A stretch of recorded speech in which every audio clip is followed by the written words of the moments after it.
Hello, I'm Hayden Bluefield and welcome to Vlog My Mind. This week we've got chaos in government with Christmas parties and God knows what else. I'll dive into a bit about my own thoughts this week of something around input-output thinking and how that's helped me when it comes to life decisions and day-to-day choices. Lip fillers being given away to those that are underage illegally, and I'll dive into a little bit about that and the implications that could have psychologically on young developing minds. So, let's get started. First off, chaos in government with the alleged house party, Christmas party that may not have happened, or was a meeting, wasn't a meeting. This is now getting to a point.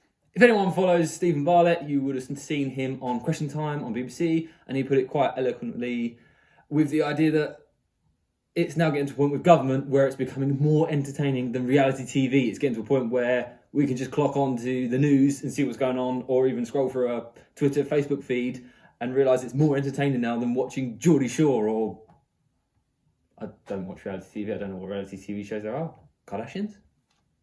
Anyway, it's now just getting berserk and to the point of out of hand, and it does kind of make me concerned in terms of, with Christmas on the way, the new variant and how that could have implications on safety for us, and also in terms of the restrictions of Plan B, as Plan A works so well. But how will now the nation respond after multiple lockdowns, and now with the news that even the government that are giving us our instructions that are supposed to be leading the way may or may not, allegedly, do your own research, but may or may not be breaking those rules. And one thing I want to point out, I've literally just finished reading this book, Elephant in the Room. Give it a read, really good, really insightful. It's probably the kind of thing you need to read like 2 or 3 times to really understand. So I've read it once, so no doubt one day I will read it again. But one of the studies they look at, is just people following instructions from those of authority, and the government obviously being those of authority to us as day-to-day citizens when it comes to the pandemic, the restrictions and how they fluctuate and change over time based on the up-to-date information we have, is now... what is that relationship of authoritative and citizens that will follow the instructions of authority? And this is where my concern comes in, that if we are given a new lockdown to go into, or some sort of restrictions are implemented through Christmas, is how many people are actually going to follow? Because with that release, or the information now exploding with the Christmas party, office party meeting that did or didn't occur, it's just destroyed a lot of faith and a lot of respect, I think, for people in the government, especially the way it's portrayed in the news media.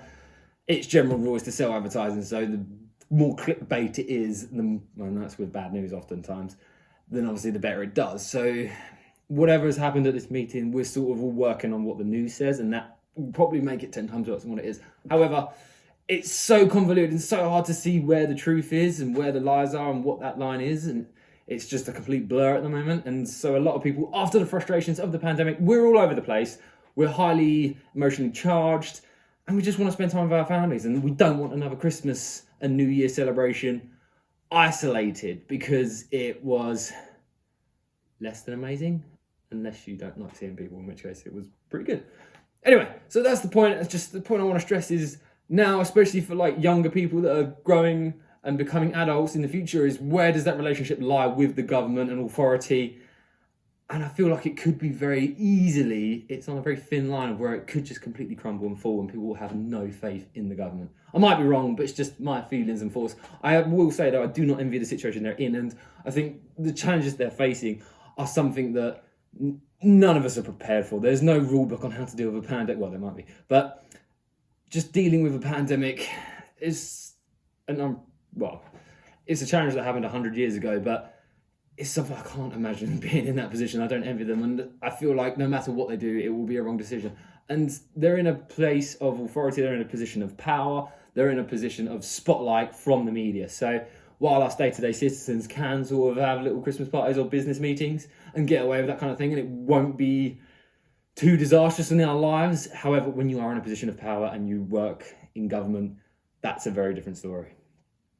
But let me know your thoughts. Do you think the government is gone and we no longer have an authoritative body that we can rely on for strong and the correct guidance? Or what's your thoughts? Next point. this is a positive note of just something I've been working on the last few weeks in my journal. Of something I had a thought on was, it all stemmed from just in business, how I structure the jobs that we do. They're an input on output or output spec. Input spec is what we put into a job to say we will do like an hour or fortnight. Output is we will look after your garden to this standard.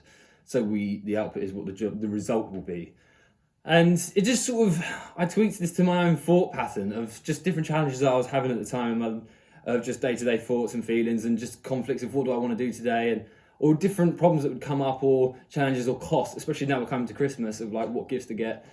And so the input-output thinking is just a case of me simply looking at what is the input to a situation and what is the output of what is the result of that from the input. So for example, one way I applied this and sort of had a eureka moment was just, I've mentioned many a times me having the goal of getting a Tesla, and I've got a test drive tomorrow on Saturday, cannot wait. But one of the big challenges I had is like, what colour do I want to get? First world problems, I know, but it was either white, black or grey. White is the standard colour, it's the factory setting, that's what you get if you buy a Tesla. However, if you want black or grey, you would have to pay extra.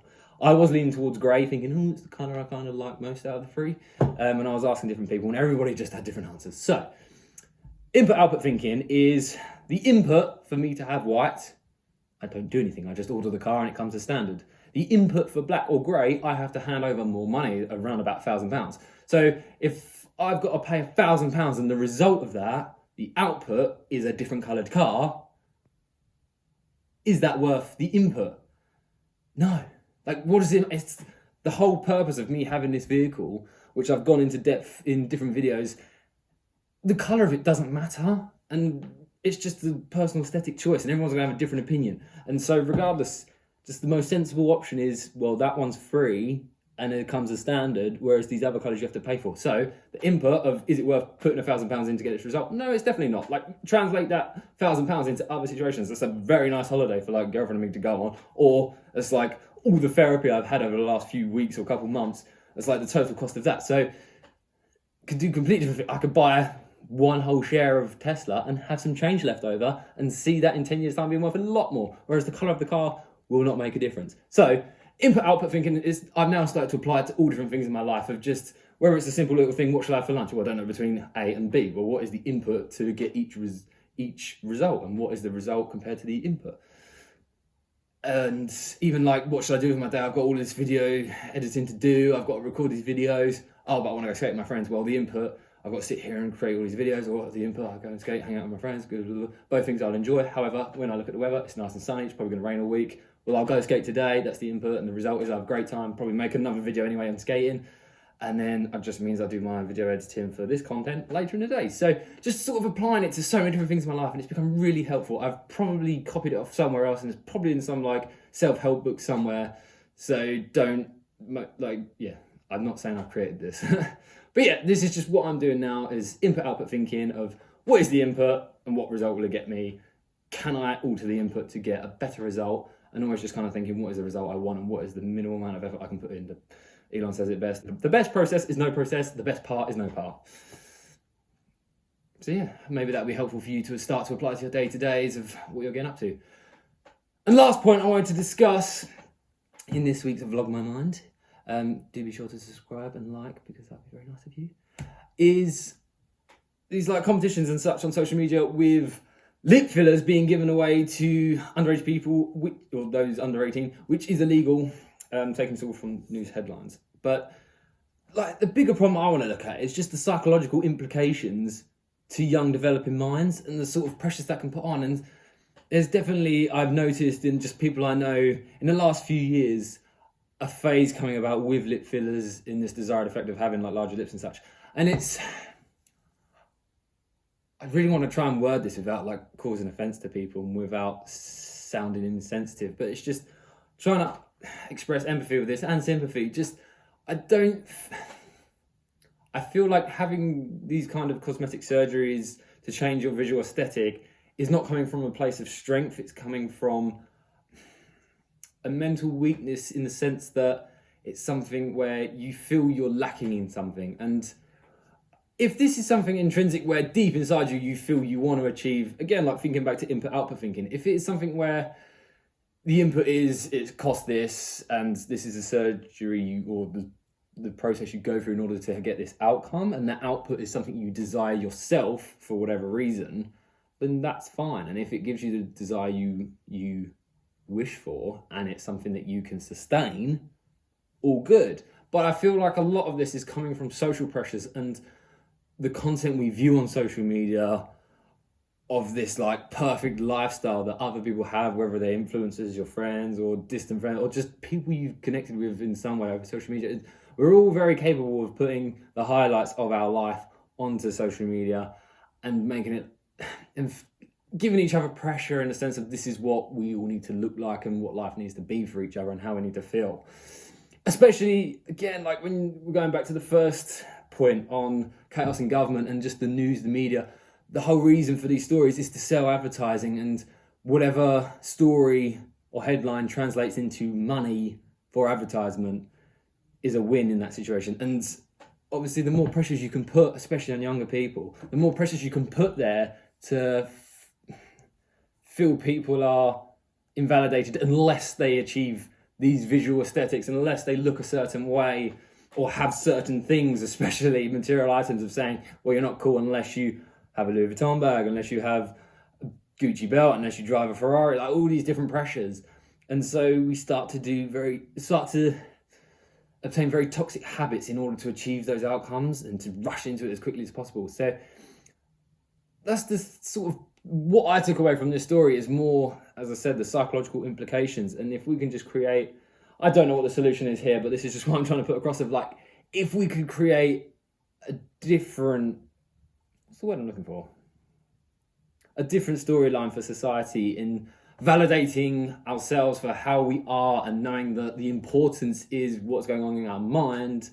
It's not about how we look on the surface. And it doesn't matter if you're tall, short, fat, thin. I mean, as long as it comes down to health, if you're looking after yourself, you're healthy. That's the important thing. If you're looking after your mind, looking after your body, that's what we want to see. And I just think it would be such a happier, healthier place if we had a society built on promoting and glorifying habits of health, whether that's regular exercise, balanced diet, especially like mental exercises, things like glorifying therapy and open conversations, deep conversations, and being comfortable to bring up difficult topics or approach people and openly discuss much more difficult topics in terms of our own mental health and the challenges we're going through, the battles we're facing. Because I think it'll just do so much, and to take the attention away from like how perky are your lips, or how curvy is your body, or how muscly, abs, whatever rips you are, and what clothes do you have and what car do you drive. Like, these things are not, well, I say that as wanting a Tesla very badly, but for different reasons. I don't know, what are your thoughts here? Do you think there is a lot of toxicity within social media and the platform? Because I feel like there's a lot of benefits to social media. Like, all of this stuff I'm doing here, creating content, sharing videos, is doing so much to help me and help me communicate and share my thoughts and views, and just allow me to, like, I'm journaling, as I've mentioned, and then taking those journaling thoughts into a video and translating that. It's just helping me go through the deep cycles of my mind and what's going on in there. So social media has a lot of powerful benefits, but yeah, there is that detrimental side. I think it all comes from advertising, really. Who knows? In my opinion, it'd be far greater if we could create a culture of, we glorify and socially applaud an environment of being open, being honest, showing compassion, showing empathy, and supporting one another in our endeavours, in our thoughts, and being able to approach a platform such as social media with our doubts, with our insecurities, to be boosted by one another and to just bring each other up with support rather than putting each other down. Like, how quickly are people to become keyboard warriors, to suddenly shoot insults and grading comments towards one another to try and sort of feel ourselves validated. And this is all coming from a place of hate, of insecurity. Future videos where I'll touch on AI and the rise of artificial general intelligence becoming far superior than our own human intelligence, and where AI will learn from humans and start to gather their opinion of humanity and how they validate us and whether they see us as a species that should exist or should they coexist with, and how that connects to social media especially.